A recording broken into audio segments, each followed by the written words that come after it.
Disclaimer: this video is for educational and historical purposes only. Champion Frisco Sport Bull Terrier, or Pit Bull Terrier.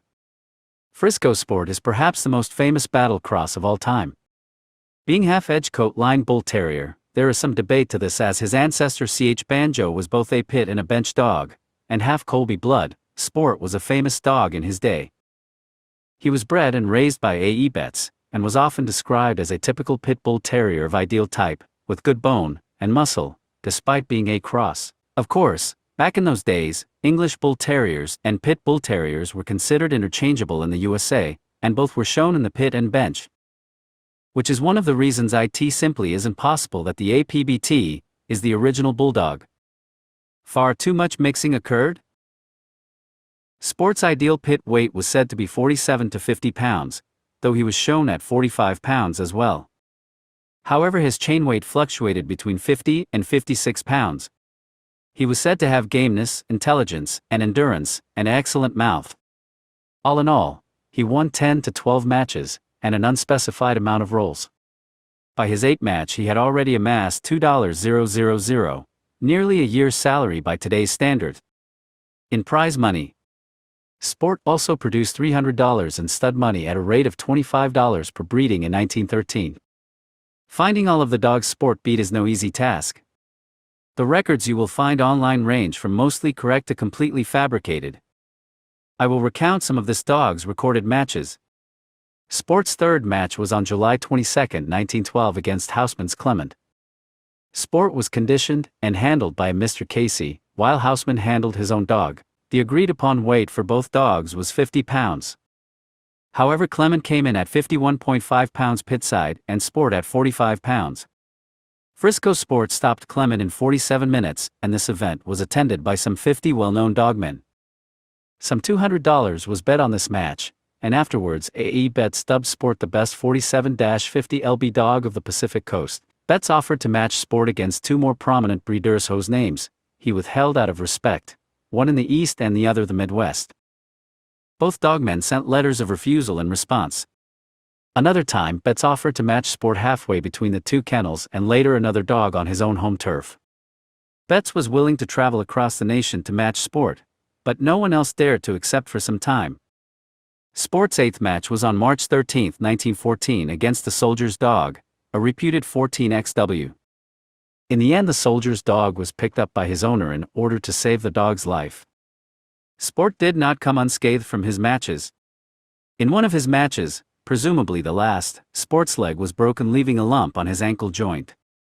His stifle joint had also thickened from the repeated punishment. Despite this, Sport was not lame in any way. But he was certainly not fit to fight.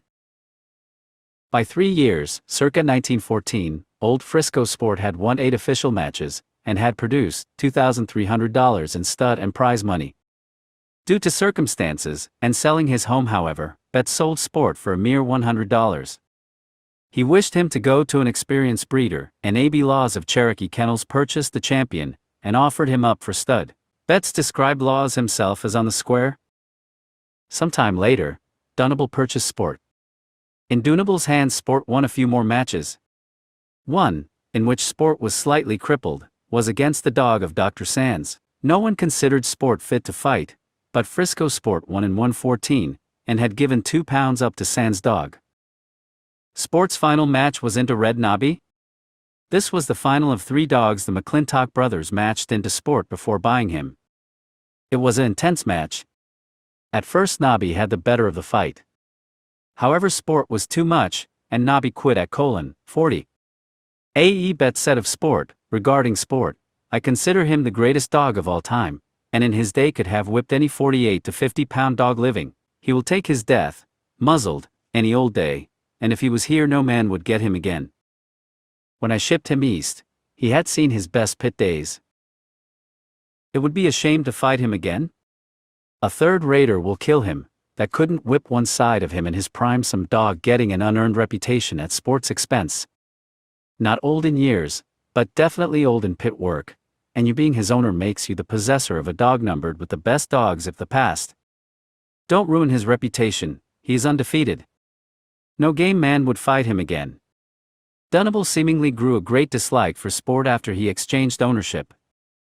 Challenging him after the champion was crippled, and saying he would give up £2 with a much younger dog.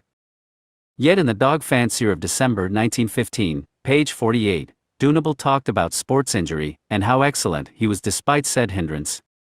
Dunable's challenge against the champion brought him a letter from Jazz L. Collins of Wichita, Kansas. Collins called Sport a paper champion, and a joke, not wanting any of Sport's blood in his yard. He claimed Sport was never matched against anything good. The debates heated, and soon the Dog Fancier refused to publish such letters. Sport produced well, repeatedly siring large litters and throwing game stock. Some of his more notable offspring were Frisco Sioux, Rubel Ch. Dan 11XW, and Frisco Sport Jr. Frisco Sport remained on the McClintock Bros' yard for the last of his days. They had sold all their bitches except one daughter of Sport. To keep stray dogs away from Sport, the McClintock Bros had a high wired fence around their backyard and Sport on a heavy cable. However, on June 2nd, the stray ran up to the fence in an attempt to get at the champion. Sport strained on his cable, and managed to grab the stray dog, and pull the dog through the fence, bending the wire. Sport had all but killed the dog before the McClintock Bros broke up the fight. Frisco Sport only bore a few small scratches from the mix-up, but apparently contracted an illness from the stray, and died later that day. The final bitch Frisco Sport was bred to was Hobart's Tess, a pure Henry dog. None of the information written here is a big secret, or even anything that can't be found with a bit of research. It is unknown how many matches Sport won exactly, but considering he won 8 with bets, and perhaps 3 to 4 with Dunable, that puts him up there in terms of wins. 10 of these matches were reported, others were not. Regardless of his record, good dogs are where you find them.